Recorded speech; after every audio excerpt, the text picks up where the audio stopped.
प्रेम से बोलिए सदगुरु साहिब जी की जय हो।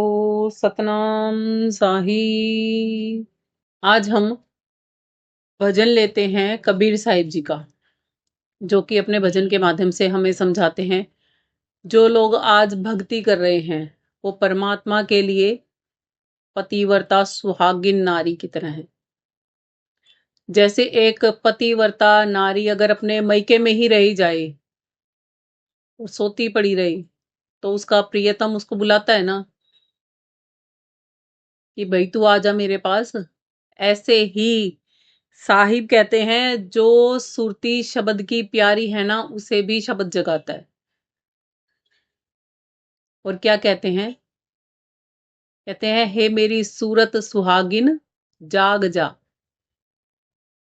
इसीलिए कहते हैं शब्द हमें हर समय धुनकारे देकर बुला रहा होता है, मगर हमारा ध्यान क्योंकि बहिर्मुखी इतना हो चुका है कि हम अंतःकरण में उतरना ही भूल चुके हैं।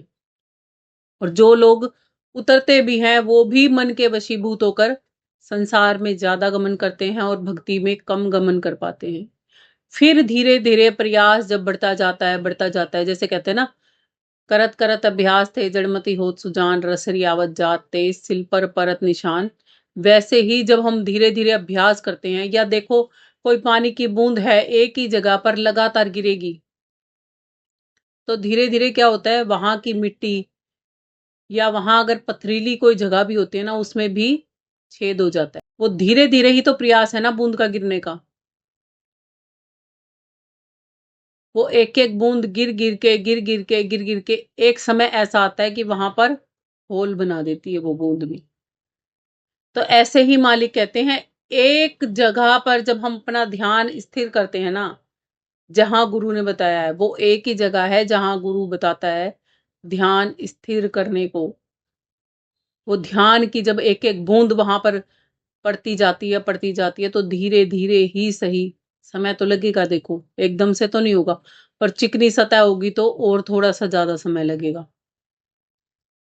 हम अंदर से चिकने घड़े के समान हो चुके हैं। जैसे अक्सर लोगों से सुना होगा ना कि ये तो चिकना घड़ा है, इसको कुछ ही कही जाओ, इसको कोई फर्क ही नहीं पड़ता।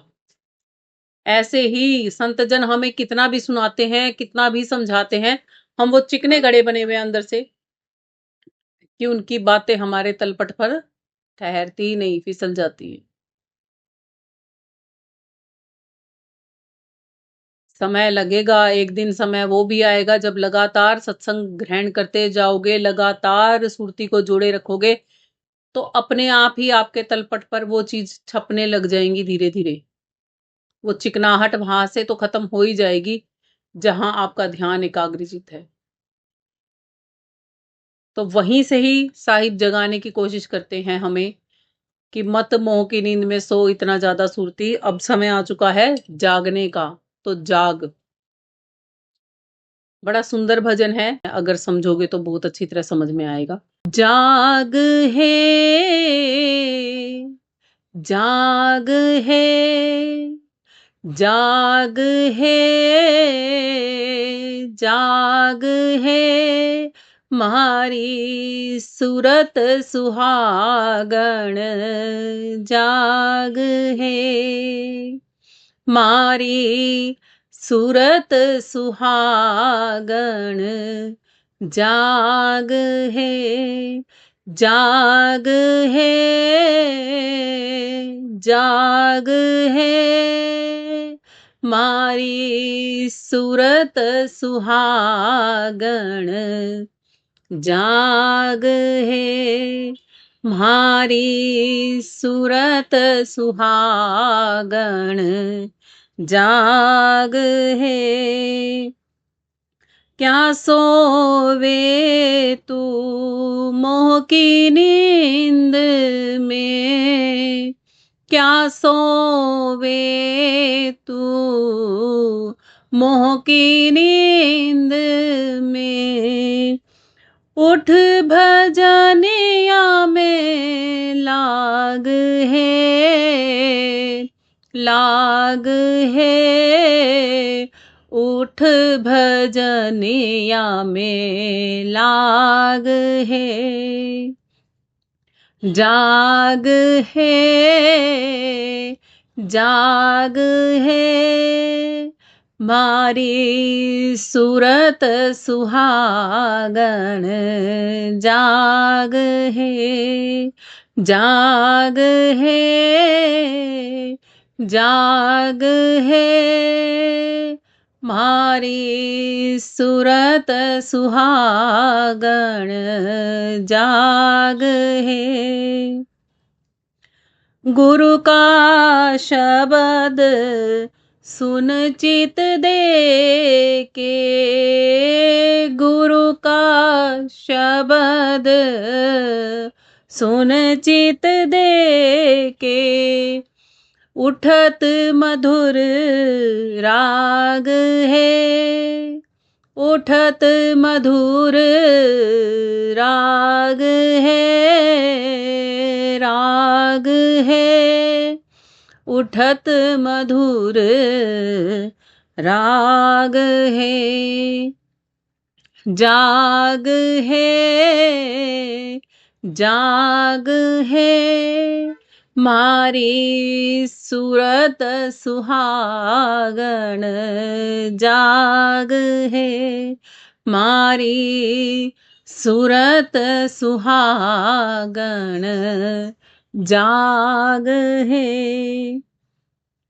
दो कर जोड़ी शीश चरणन दे, दो कर जोड़ी शीश चरणन दे, भक्ति अचल वर मांग है, भक्ति अचल वर मांग है, मांग है, मांग है, भक्ति अचल वर मांग है। जाग है, जाग है मारी सूरत सुहागण, जाग है मारी सूरत सुहागण, जाग है। कहे कबीर सुन मोरी सुरती, कहे कबीर सुन मोरी सुरती, जगत पीठ दे भाग है, जगत पीठ दे भाग है, भाग है, भाग है, जगत पीठ दे भाग है। जाग है, जाग है मारी सूरत सुहागण, जाग है मारी सूरत सुहागण, जाग है। तो हमने साहिब का ये भजन सुना, कितना सुंदर है, कितने प्यार से वो जगाते हैं अपनी सुरती को। कहते हैं ए सुरती अब तो जग जा। जैसे कन्या श्यानी हो जाती है ना जब, तो उसको कहते हैं अब संभल जा, अब तो पिया के घर, अब तो पति के घर जाने का समय आ रहा है, अब ये बचकानी हरकतें छोड़ दे। समझाते हैं ना हम अपने बच्चों को, अपनी लड़कियों को, कि अब पति के घर जाना है, तो ये अटखेलियां, ये बचकानी हरकतें, ये बचपना अब नहीं चलेगा। अब क्या करना पड़ेगा, अब समझदारी से काम लेना पड़ेगा। तो ऐसे ही संत जन हमें समझाते हैं। अब ये संसारी बचपना जो है ना आत्मा का, जो मन के साथ लग के अटखेलियां की हैं, जो मौज मस्तियां उड़ाई हैं, जो कर्मों के बंधन बनाए हैं, जो आवागमन अपने तैयार करी है ना, कहते हैं अब नहीं चलेगा। अब समझदार बन जा, अब जाग जा, अब बचकानी हरकतें छोड़ दे। और देखो, बच्ची को हम कितना भी समझा लें, क्या एकदम से उसकी सभी बचकानी हरकतें छूट जाती हैं? पति के घर जाने के बाद भी वही चुलबुलापन, वही अटखेलियां, वही हंसी मजाक अंदर में रहते ही हैं। ये नहीं है कि वो नया हम सफर अगर मिल गया तो हम बिल्कुल अपने आप को पूर्ण रूप से बदल देते हैं, नहीं होता ना ऐसा। कुछ तो हमारी आदतें रहती हैं। हाँ, इतना जरूर बदल जाते हैं कि गुड्डे गुड़ियों से खेलना छोड़ देते हैं, सहेलियों का संग छोड़ देते हैं, अब पति को ही अपनी सब चीजें बताते हैं, उनका संग पकड़ देते हैं। एक संग छूटता है तो एक संग मिलता भी तो है। जब संसार में एक संग छूटता है, सखियां हमारी बहुत सारी होती हैं लगा लो, किसी किसी की एक आध होती है तो किसी की 10-20 भी होती हैं, छूटती है ना। तो एक पति का घर मिलता है, एक पति के भरोसे ही जाती है ना पहले तो, फिर बाकी और परिवार तो बाद में मिलता है ना। जैसे संसार में बिल्कुल, इसीलिए साहिब ने कहा है पिंडे सो ब्रह्मंडे। अब जैसे आप मालिक की तरफ चलोगे ना तो मालिक तो एक ही मिलेगा ना, बहुत सारे तो नहीं मिलेंगे। तो उसके लिए क्या करना पड़ेगा, ये संसार की जो सखी सहेलियां है ना, 5 विकारों वाली ये सखी सहेलियां पकड़ रखी हैं, काम क्रोध लोभ मोह अहंकार जो ये अपने बना रखे हैं, जो ये मीठा मीठा सा संसार मोहवश अपना कर रखा है, इसको साहिब कहते हैं अंदर से छोड़ना पड़ेगा। जैसे सखी सहेलियों को परमानेंट नहीं छोड़ा, जब मैके में कभी जाएगी तो उनसे मिलेगी भी, बातें भी करेगी, कभी उनसे मिल भी आते हैं, मगर कभी कभी मिलते हैं, ज्यादा तो ससुराल में ही समय व्यतीत होता है। और एक समय कैसा आ जाता है कि फिर हमें ससुराल ही अच्छा लगने लग जाता है, पति का घर ही अच्छा लगने लग जाता है। फिर तो माँ भी कभी कह देती है ना, बेटा आइयो रे मैं बीमार हूँ। हाँ माँ तू तो बीमार है वो तो मान ली, दुख भी हो मैंने कि तू बीमार है, मगर मैं क्या करूं भाई, मैं आ नहीं सकती, मैंने मेरा भी तो घर लग रहा है, मैं घर वाला ने छोड़ के किस रो आजू। अब इस सारे दृष्टांत को उलट करके देखो, क्या करना है। संसार में कोई परेशान है तो हाँ भाई ठीक है, परेशान हो, मैं समझ सकती हूँ, मैं आपकी सेवा कर सकती हूँ, मगर अब मोह में रोऊं पिटूं लाचारों की तरह गिड़गिड़ाऊं वो तो बस की नहीं है। जो होगा सोई राम रचि राखा, ज्ञान दीपक और अंतर राखा। पहले जो बौखलाहट होती थी ना, पागलों की तरह रोना शुरू कर देते थे, जरा सा कोई बीमार हुआ नहीं, हाय कहीं मर ना जाए, हम आतुर हो जाते थे, कुलमुलाहट हो जाती थी, रोते ही रहते थे, पीड़ा ग्रसित हो जाते थे बहुत ज्यादा। अब वो नहीं होगा। क्यों नहीं होगा? क्योंकि अब परमात्मा का घर जो लग गया है साथ में।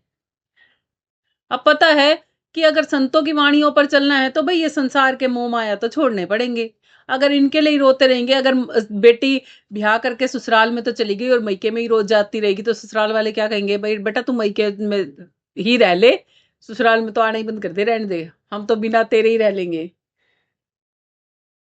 है ना। ऐसे ही परमात्मा क्या कहेंगे, बेटा कोई बात नहीं, तू दुनिया में रहना रह के खुश है ना, तो तू दुनिया में ही रह ले, मैं तो तेरे पास आने की फिर कभी सोच लूंगा, टाला ही कर देता हूँ आने की। और परमात्मा तो हमसे इतना प्यार करते हैं कि अगर हम जन्मों जन्मों भी और यहाँ रहेंगे ना और फिर पुनः जाएंगे तो वो हमें फिर से स्वीकार कर लेगा।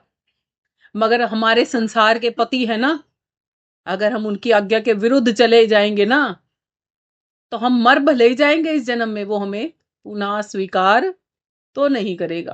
क्या कहते हैं, अपनी मर्जी से गई थी ना अपने मैके, अब तो अपने मैके रह ले। कितना प्यार करता है ना वो हमारा परमात्मा हमसे, कि हम जन्म जन्मांतर से उससे दूर पड़े हैं, परेशान घूम रहे हैं, आतुर हैं, और फिर भी वो हमारा कितना ख्याल करता है। और अभी भी अपने शब्द वाणी से, अपनी शब्द धुन से क्या बता रहा है, जाग है, जाग है म्हारी सूरत सुहागन, जाग है। कितने प्यार से, इतने प्यार से तो शायद कभी हमारे पति देव ने भी हमें नहीं उठाया होगा, कभी हम सोते हो तो, कि प्यारी उठ जा, सुबह हो गई, भोर भई। और मालिक कितने प्यार से, स्नेह से, प्रेम में भरपूर भर के हमें जगा रहे हैं कि मेरी सुरती और मेरी प्यारी आत्मा, शब्द की सबसे ज्यादा प्यारी है उसकी सुरती, उसको बुला रहे कितने प्यार से कि अब तो जग जा, अब तो छोड़ दे ये मोह नींद, कब तक सोएगी, कब तक सपने देखेगी बाहरी दुनिया के, कब आएगी मुझसे मिलने, कब इस मन का संग तुझे दुहेला लगेगा, कब पराया सा लगेगा तुझे ये मन जो तुझे मुझसे ही दूर किए हुए। कहाँ सोवे तू मोह की नींद में, कहते कैसे सोई पड़ी है तू मोह की नींद में, कब जगेगी इस मोह निंद्रा से, कब तुझे मेरी याद आएगी, कब आएगी तू अपने पिया के पास। कहते हैं ये जो तन के पति है ना, ये तो इस जन्म में है, अगले जन्म में पता नहीं कौन किसका पति और कौन किसकी पत्नी बनेगा। उस अटल सुहाग को छोड़कर और संसारी जो नश्वर सुहाग है उसका रिश्ता निभाने में भरपूर जुटे पड़े हैं। सहजोबाई जी की एक वाणी है जिसमें वो कहती हैं कि मेरा अटल सुहाग मुझसे नहीं रूसना चाहिए, ये शरीर का सुहाग तो पल पल बिछुड़ता है, पल पल मिलता है और एक दिन उजड़ भी जाएगा। और वो अमर सुहाग, उसको जिसको मैं रुसा रही हूँ, जिससे खुद को दूर करे बैठी हूँ, क्यों ना मैं उसी से मिल जाऊं। क्या हम ऐसे ही जन्म लेते और मरते रहेंगे? क्या हम संसारी बनकर ही सारा जीवन बिता देंगे? क्या हम बचपन से अब इतने बड़े हो गए कि हमने बचपन में भक्ति नहीं की, जवानी में भक्ति नहीं की, अधेड़ अवस्था में अब भी भक्ति बहुत कम कर पा रहे हैं और धीरे धीरे हम बुढ़ापे की तरफ ही सरक रहे हैं और बुढ़ापे में अनेकों रोग हमें सताएंगे, तो क्या हम भक्ति तब करेंगे? क्या तब भक्ति करना संभव है भी? अक्सर मैंने लोगों को बुढ़ापे में पछताते हुए देखा है, ये कहते हुए भी देखा है कि बेटा तू भक्ति जानती है, अब हमें सिखा दे। अरे अब सिखा भी दूंगी तो कैसे करोगे आप? क्या कर पाओगे? झूठी दिलासा देने का मुझे कोई शौक नहीं है, क्योंकि बुढ़ापे में भक्ति इसलिए नहीं होती, जीवन पर्यंत जो मुख्य कर्म आपने किया है ना, वो ही आपके पास रिपीट एंड रिपीट होता जाएगा और इतनी भक्ति आप कर ही नहीं सकोगे कि आप परमात्मा तक पहुंच जाओ। हाँ, इतना जरूर हो सकता है कि आप उसको याद कर सकते हो पछतावे के साथ में कि मालिक, कहाँ उम्र समझ नहीं करी उस चीज की जिस चीज की समझ कर लेनी चाहिए थी, जिस चीज को पाने के लिए जीवन मिला था उस चीज को बिना पाए ये जीवन हमने व्यर्थ खो दिया। और कहते हैं पश्चाताप के आंसू भी बहुत कीमती होते हैं, यदि परमात्मा रजामंद हो जाता है ना तो उसको तब भी ले जाता है। बशर्त है कि पछतावा सही में होना चाहिए, दिखावे का नहीं। हम बड़े डबल गेम खेलते हैं, खुद के साथ भी लोगों के साथ भी, खुद को भी धोखा देते हैं बहुत बारी। पता है आपको हम खुद को धोखा कैसे देते हैं? पता सबको है कि भक्ति करनी चाहिए, फिर भी भक्ति नहीं करते, तो फिर क्या कर रहे हैं? खुद को ही तो धोखा दे रहे हैं, किसी और को थोड़ा ना दे रहे हैं। दूसरों को दे रहे हैं क्या हम धोखा? ये नहीं ना। खूब अच्छी तरह हमें पता है कि हमें भक्ति धन कमा के परमात्मा तक जाना है, हमें दूसरों से ईर्ष्या द्वेष नहीं रखनी, हमें काम क्रोध लोभ मोह अहंकार में नहीं फंसना। क्या फिर फंसते नहीं है? ये सब खुद को धोखा देना है, किसी और को नहीं। साहिब कहते हैं क्या सोवे तू मोह की नींद में, उठ भजनिया में लाग है, लाग है, उठ भजनिया में लाग है। कि क्या सो रही है तू इस मोह की नींद में? क्या इस संसार में गमन करते करते तू थकी नहीं?